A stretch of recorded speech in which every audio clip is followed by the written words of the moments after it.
Leadership Forum, a conversation with leaders who serve the public good. My name is Trevor Brown, and I'm privileged to serve as Dean of the John Glenn College of Public Affairs at The Ohio State University, where we aspire to fulfill a simple phrase that Senator John Glenn used to describe what we do: inspire citizenship and develop leadership. I also have the honor of serving as the host of this conversation series. So welcome to a thoughtful and reflective conversation about leadership in the public sector. I'm joined today by Thomas Ross, CEO and President of the Volcker Alliance.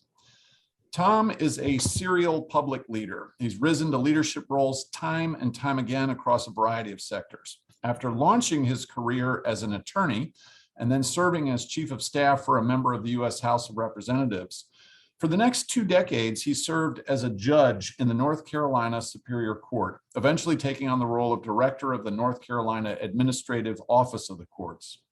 Then he took a tour as executive director of the Z. Smith Reynolds Foundation, a North Carolina grant-making foundation, before entering the world of higher education leadership as the president of Davidson College, private liberal arts college, where he did his undergraduate degree, and then as the president of the University of North Carolina System, one of the largest public university systems in the country. Just over 5 years ago, he became president of the Volcker Alliance, a private foundation devoted to promoting public service to address today's pressing challenges. Tom, welcome to our podcast, and thank you for joining me for a conversation about leadership and public service.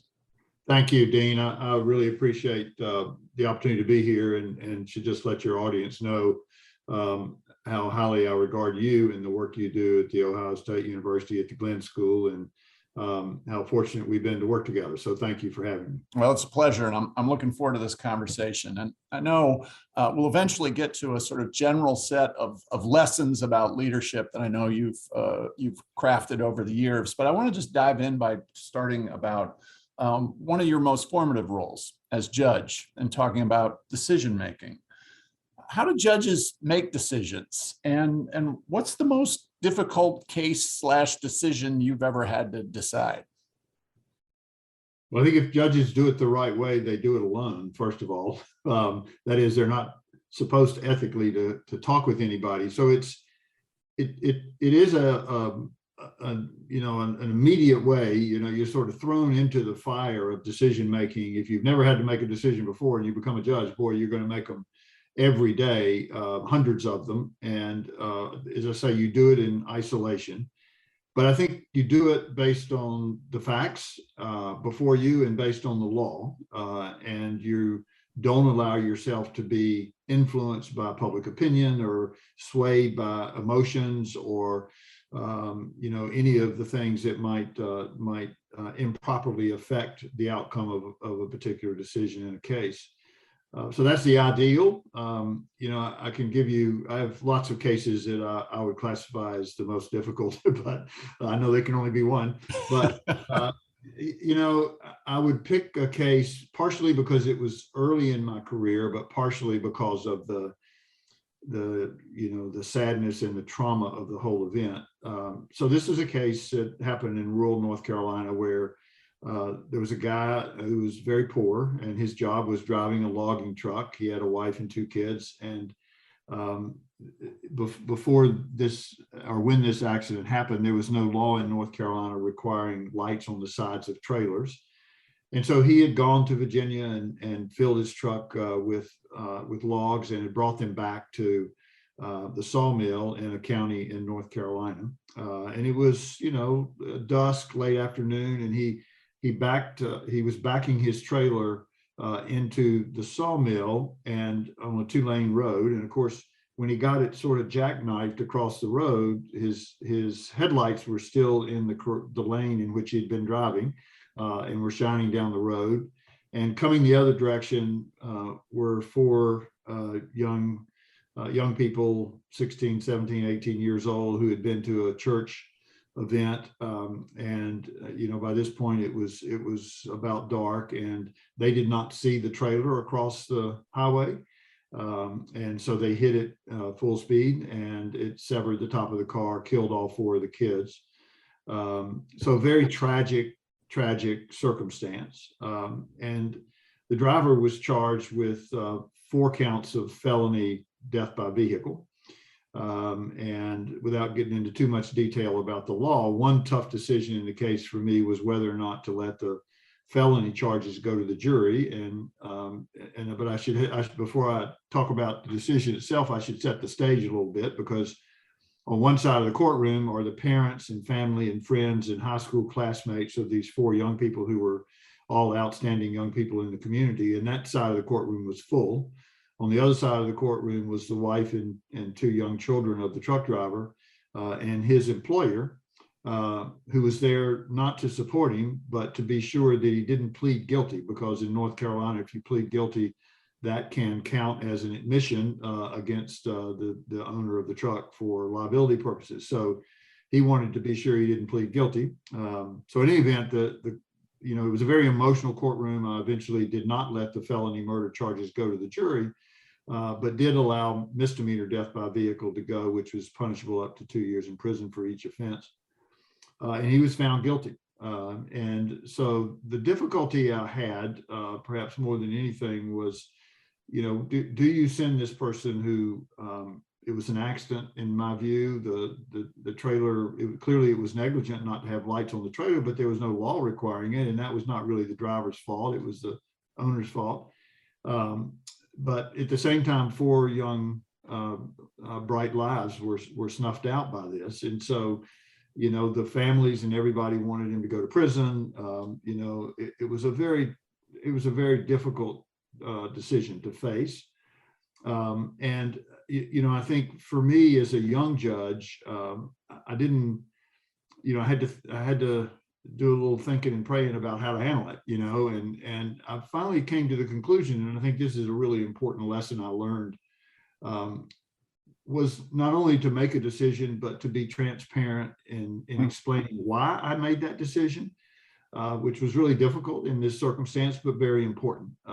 And so I chose to explain it by helping the families understand that I knew what it meant to lose somebody, because my oldest brother had died at age 13, and I had seen what it had done to my family and to my father and mother. And so it was helpful to be able to explain that, to create some context that I had at least some empathy with what they were facing. And I think I tried to help them understand that there was nothing I could do as a human being acting in the role of a judge to ease their pain or bring their children back, and that no matter what I did to this defendant, that wasn't going to change. And I think, and I tried to explain why I was about to do what I did, and I did, end up giving him some active time, because it was negligence to park the truck across the highway quite like that, and also, the human life is worth something, and so I had to balance that as well. And so I had to make a tough legal decision, and then I had to make a tough sentencing decision in the same case, and I was pretty young about it. But I think the thing I learned the most was the importance of transparency and honesty and explanation around any decision you make, because even when people are unhappy, if they understand you and understand what you're doing, it's more acceptable. So thanks for sharing that story. What a traumatic set of events, and thanks for being candid and open about your role in having to make that decision. I'm intrigued by the part you said that you were young in your role as judge. What do you think prepared you? That was a very mature response to a really, really challenging set of circumstances. And I'm sure you had other hard cases before that, and certainly hard ones after it, but did you feel like you were ready to make that kind of decision, and what prepared you for that?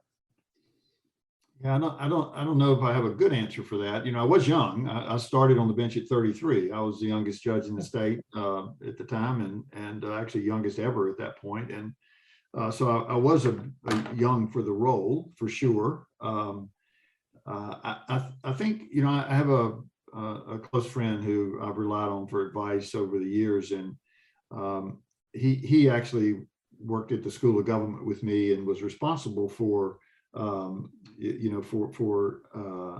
helping judges. He did the training for judges and all that sort of thing. So he worked with judges all the time. So when I first was considering trying to get appointed as a judge, I called him and asked him if I could do the job. And he said, he gave some great advice, which was, oh yeah, you'll be good at it, but it'll take you 2 years before you get that way.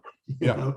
And I think that was another great lesson for me that I've always remembered, which is, you can go into any job thinking you've got what it takes, but it's going to take you a couple of years to learn the job, to learn the people, to learn the processes and all of that. And I think part of the problem I faced was I just didn't have a lot of experience yet as a judge, but I had been a trial lawyer. I had watched judges. I think, but more than anything, I think it was my life experience, my own personal experience with my family. And, I think my I guess, my faith and my, what I had observed in this man who was charged and his family. And I think just learning how to absorb all that and then to try to set the emotions aside and focus on what I had to do. And it wasn't easy, I confess, and I'm not sure I did it perfectly that day or many other days, but I think all you can do is try your hardest to make the best decision on every occasion. Yep. Let's fast forward now to when you were a leader in a different role, and say as president of Davidson College, which happened right in the midst of the 2008-2009 financial crisis. Did your approach to decision-making change, or did you carry the lessons you just shared forward to that role? Well, I hope I carried the lessons forward, particularly those about transparency and honesty and helping and explaining decisions. But my decision-making process definitely changed, because as a judge, as I said earlier, you are really in isolation. You're not supposed to talk to anybody about your decisions. And I think when you're running an institution, like a college, you make a huge mistake to make decisions in isolation. It's actually the opposite. What you should be doing is trying to understand other people's points of views and to try to figure out how your decision will affect every different constituency with whom you have to deal. So you want to know what's the impact on students, what's the impact on staff, what's the impact on faculty and on alumni and on the community. All those things are, your responsibility to understand before you ever make the decision. And the only way you're really going to be able to get a handle on that is to get feedback and information from people beyond yourself, so that you have as much information as possible to make the best decision. So tell us about a tough decision you had to make during your presidency at Davidson. The one about letting Steph Curry go to the final, to the 2016.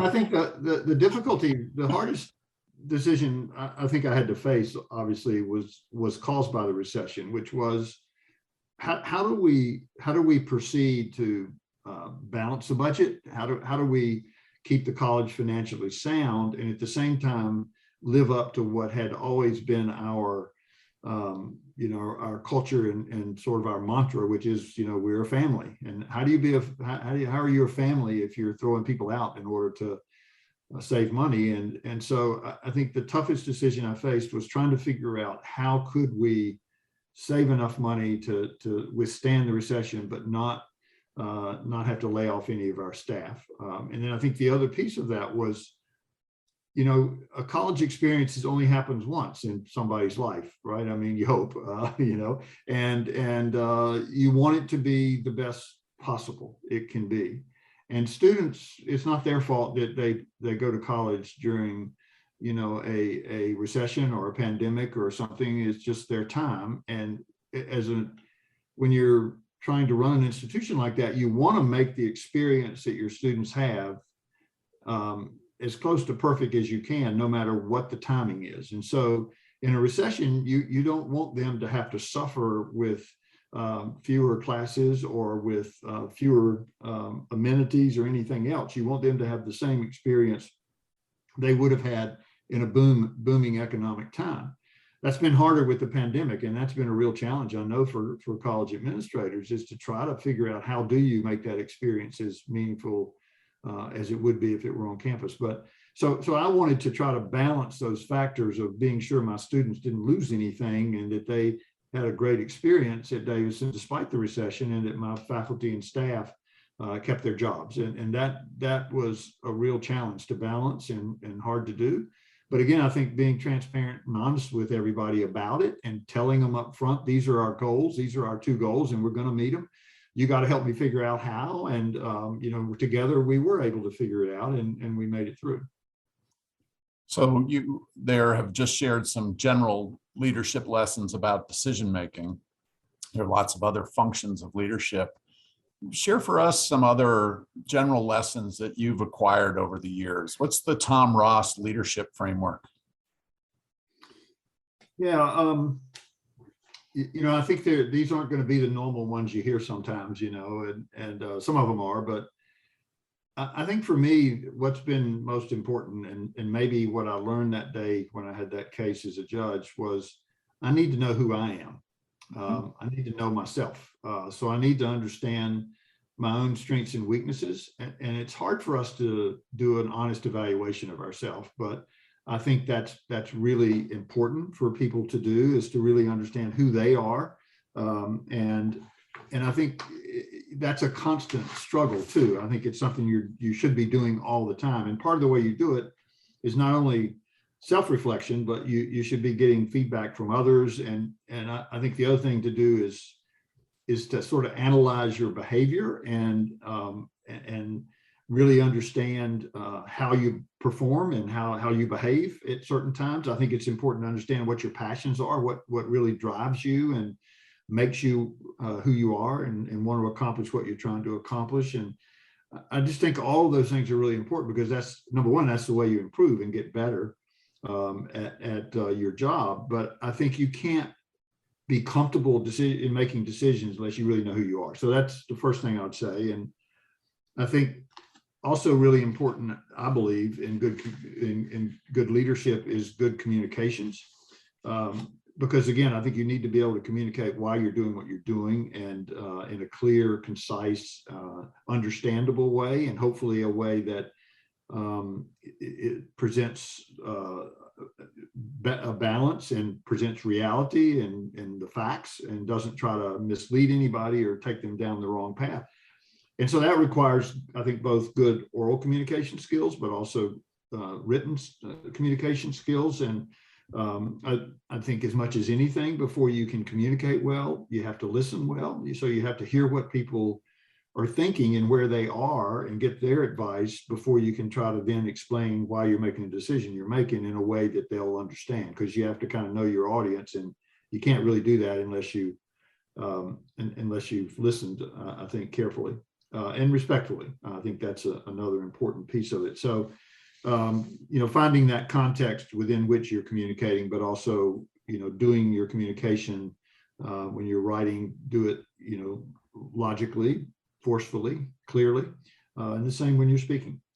Third thing I think is one that some people maybe don't think about enough. I'm one of those people that doesn't think about it enough, but it's taking care of yourself, because again, if you're not well-centered and healthy and feeling, at your best, then you won't make the best decisions. You'll make the quickest decision, or you'll make one that's blurred by things that shouldn't be blurred by. So I think that's really important. And that means you got to have a balance in your life. You got to be willing to spend some time exercising both your body and your mind. You got to have some leisure time, and you got to feel good about your life outside of the place where you're making decisions. So be sure you're being attentive to family and all those kind of things. That's, to me, that's a real key to being an effective leader, is having, having yourself in the right spot.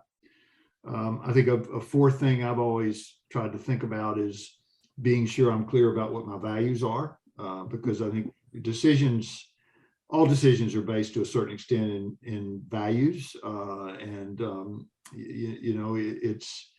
you got to know your own values, and I think it's important that you name them and call them out, so that they don't unduly influence decision making, right? I mean, you want to be centered and know what your values are, but you don't want them to unduly influence your decision making.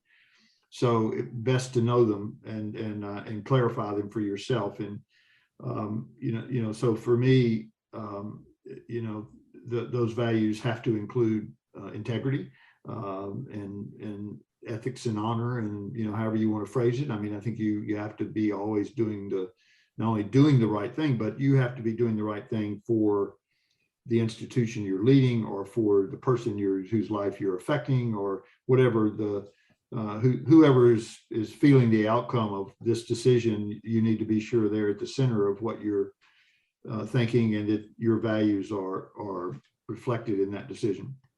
And I think that also means if you don't really have a clear sense of your values and really are driven by those values and make decisions based on those values, you will not keep credibility for the long term.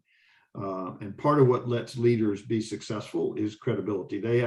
People have to trust them, right? I mean, ultimately, that's what it comes down to. You have to make enough decisions in front of people that are clear and are based on facts, and that some of them may be wrong, but they're all explainable and rational and thoughtful. And if you do enough of that, then people trust your leadership and they quit asking a lot of questions, and you move ahead.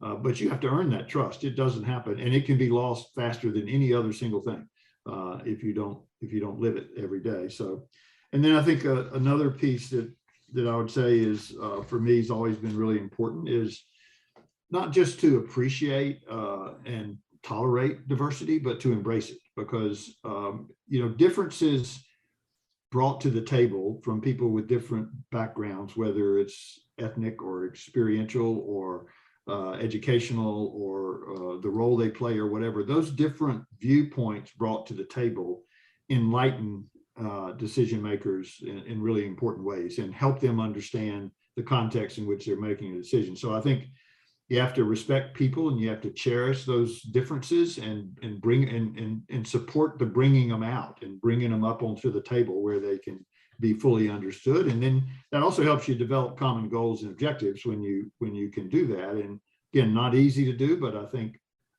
important. And then I guess the last big piece for me is I've always, and I know people say this all the time, but in my case, it's absolutely true that almost all the people I work around and have worked around in my career have been smarter than I am. I don't know that they're all as savvy sometimes, or as as careful, or lots of other things, but they're smarter usually, because I'm not that smart. So therefore, it's easy for them to be smarter. But what that teaches you is you need them, and so you need to involve talented people. You got to seek talent.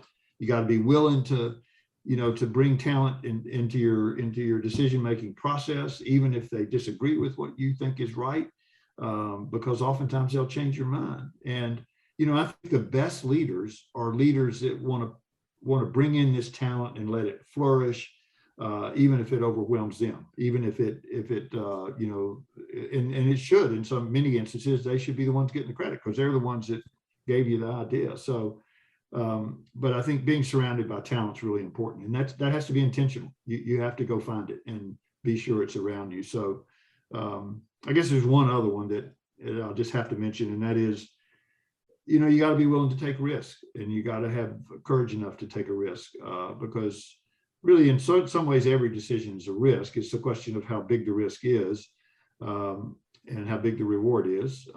But there are times when taking a more significant risk is worth it. It provides sometimes a challenge to the norm, or an ability to produce important results that might not have happened if it weren't for your willingness to take a risk. So that's a really long answer, Trevor, but I think but it's a great leadership's hard. It doesn't come easy, so you gotta kind of keep learning as you go along, and that's what I've been trying to do. Well, and that's a good lead into my follow-up question, which is just listening to your great list, and thank you for sharing that.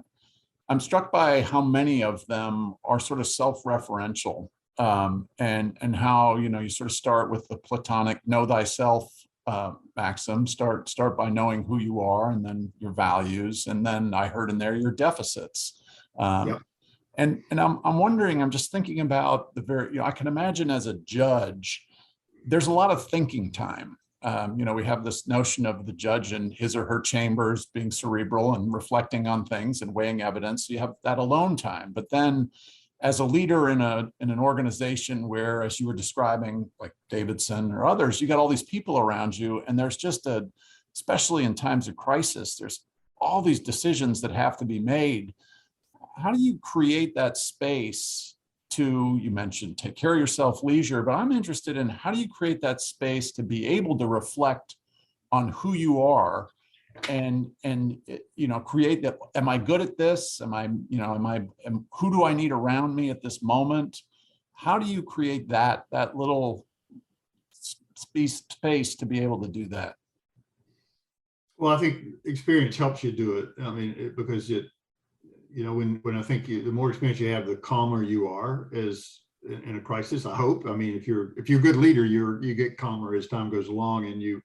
But I think also this is a place where talent really matters. I've always tried to have sort of a key confidant, whether I call him chief of staff or whatever, around me that I can sit down with and say, okay, help me think through what do we need here? How are we going to approach this? What's going to be important? What are the canyons that we're going to have to jump and run over and not fall in? And, who's it going to take to help us do that? I mean, I think you've got to have somebody to bounce all that off of. You can do it yourself, but it's always helpful to have an ear and some ideas coming from elsewhere. But I think at the core, it is remaining calm, thinking logically about sort of step by step. And then I think one of the great things you learn in a school like the Glenn School is how to identify problems and see them around the corner before they get here. Yep. And that is so important to a leader, to be able to sit down and think about, okay, I got this crisis. If I do this, what's going to happen? What's the outcome? If I do this, what's the outcome? And what are my choices? What's realistic? What isn't? What are the problems I'm going to face? What are the barriers? Who do I need to help me break through those barriers? I mean, I think you've got to think through all that and have a plan. Yep. And sometimes you got to do it really quickly because the crisis is on you. Yep.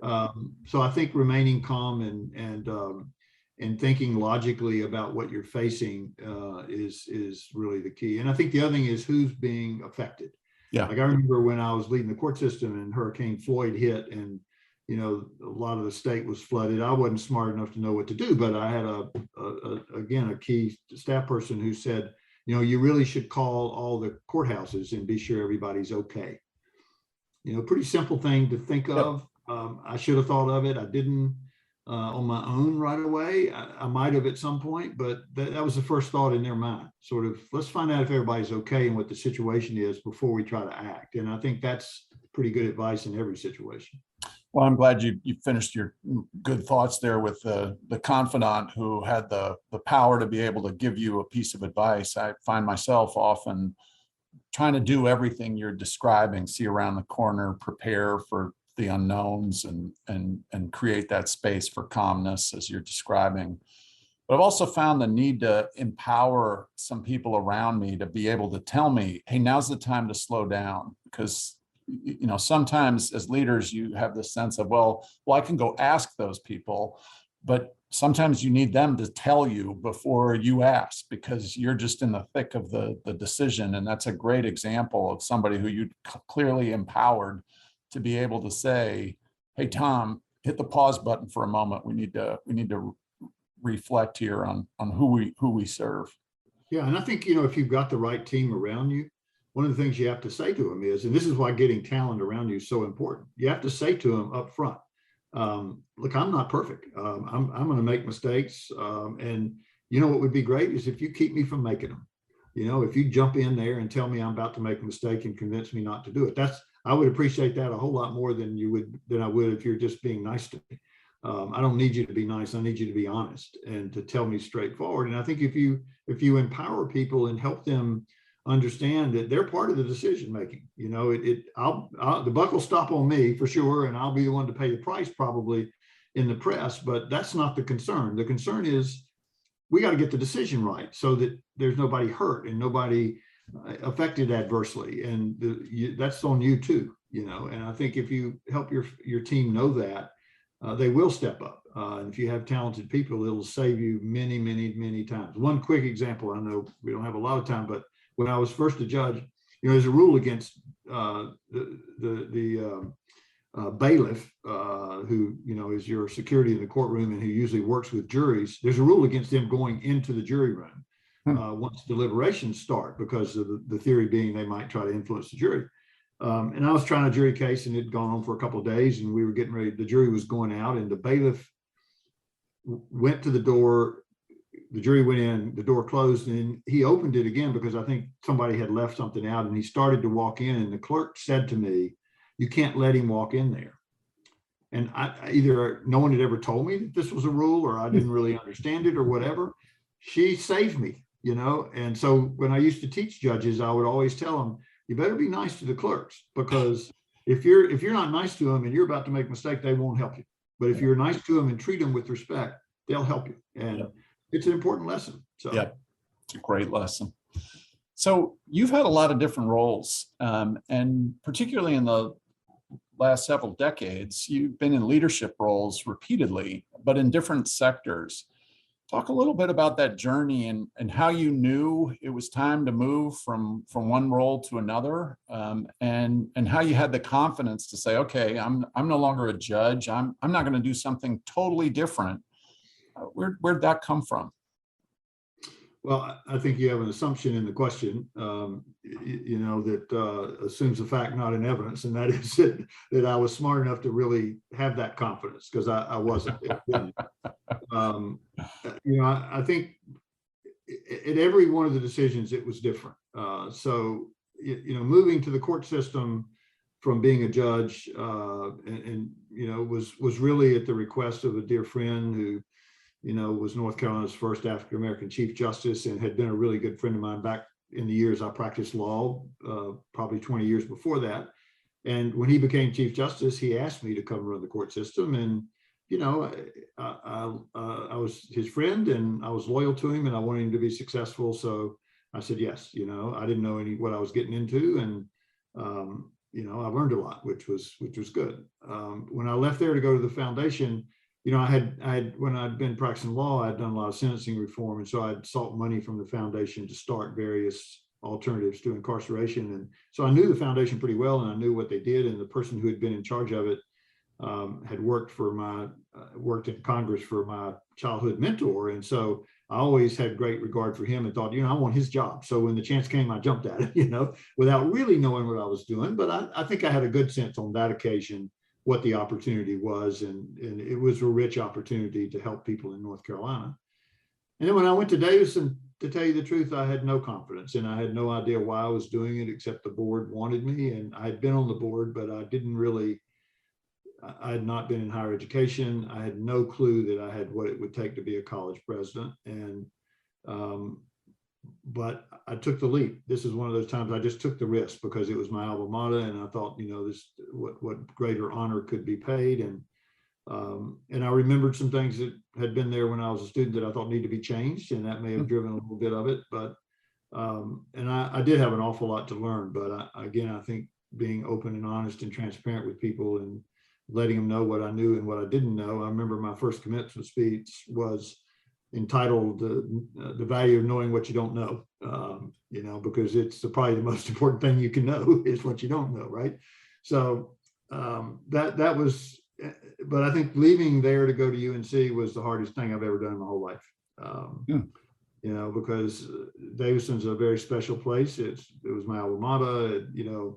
I got to interact with students. It was just it was an idyllic world of private education as opposed to the rough and tumble political world of public education. And yet I think that what drove me there was, the fact that liberal arts colleges graduate 2% of the college graduates in America, and public universities is where the scale is. And it's where the opportunity is for students that come from disadvantaged backgrounds. And, it's just a different world. And I was being, I don't want to say pressured, but encouraged by, former governors from both parties and, political leaders and others in the state, higher education leaders that thought this was really important to the state. And so I guess for me, it was more of a calling to public service at that point. And, but extremely difficult decision. I've never looked back, but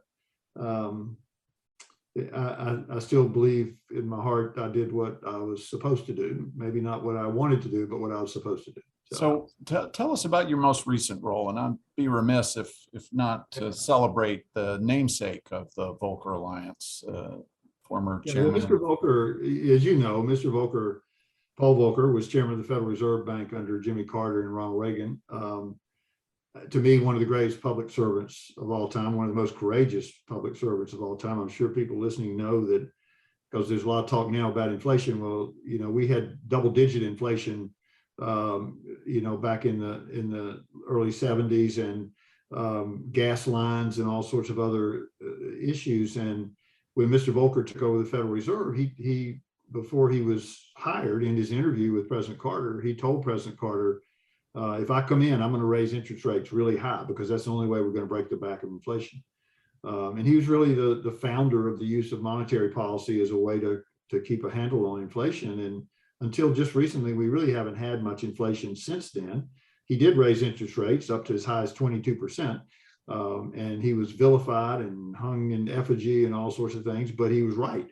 And he knew he was right in his heart, and he had the courage to do what was right. And I've always admired that about him. So when I had the chance to go to work for him, he's just one of those people you can't say no to. First of all, he's 6'7". He was a lot bigger than I was, but he also loved to fly fish like I did, and we just got along really well. And it was an honor to work for him. He's one of the great Americans I think that have ever lived. So the opportunity to work for him is what drew me there. But I think the mission also, because he was more concerned about public service than he was financial regulation. I can assure you, public service was at the heart of who he was and what he believed in. And so he created the Alliance to enhance the public service, to empower public servants to really face the challenges by working with schools like yours and others around the country to produce the best and the brightest that can help us solve the challenges we're facing.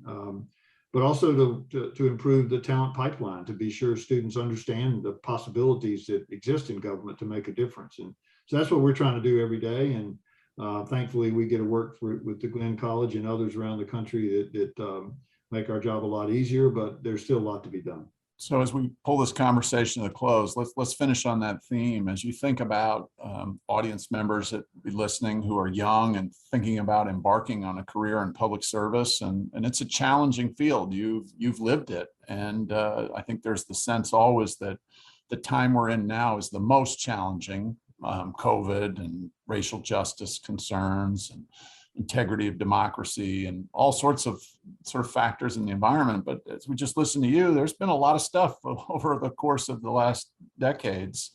What's your inspiring guidance to young people considering a life of public service, and why is it such a magnetic calling for you? Yeah, well, I don't know. I mean, I think when I go back, the times now are certainly not what we would like them to be. But when I was in high school and college, we were in the middle of the Vietnam War. We had a president that was impeached and would have been removed from office had he not resigned first. We had, before that, we had a president who was assassinated. We had a great civil rights leader who was assassinated. We had riots in the streets. We had, burnings in cities all over everywhere. We had shootings by police and fire hosing of people by police. I mean, we had it all, and I think part of that's what inspired me through to public service, was because what mattered, it was we recovered from the assassination of a president because we had a democracy that was strong and had a succession plan that was clear. We got out of the war in Vietnam in large measure because it was the public will. The public will was heard, some of it through protests, other ways, but and we survived the impeachment of a president and the illegality that occurred that led to that, again, because people in both parties stood up to do the right thing. And I think that's all those things were inspiring to me. And I also know that government, we can complain about government, and we all do. Some of us want big government, some of us want small government. But if we're smart, we want government that works. We want government that makes a difference, because it affects every little piece of our life. You know, it affects whether the drugs we have to take if we're sick or have been tested and are purified and are good for us. You know, it affects the water we drink, the air we breathe, the energy we use. It affects the economy that we live within. I mean, it touches every piece of our life, our healthcare. I can go on and on. And the people that make it work are really the best and the brightest of our public servants who work hard every day. And I think right now for young people, you have an aging workforce and you have a government that has not been successful in attracting young people. So there's this gap that's going to be there over the next 15 or 20 years. So people who come into government now, they're going to have a really great opportunity to advance quickly, and they're going to have a great opportunity to innovate. Because like the rest of the world, government is innovating, and they're innovating sometimes faster than the private sector. We don't always see that, but they often are.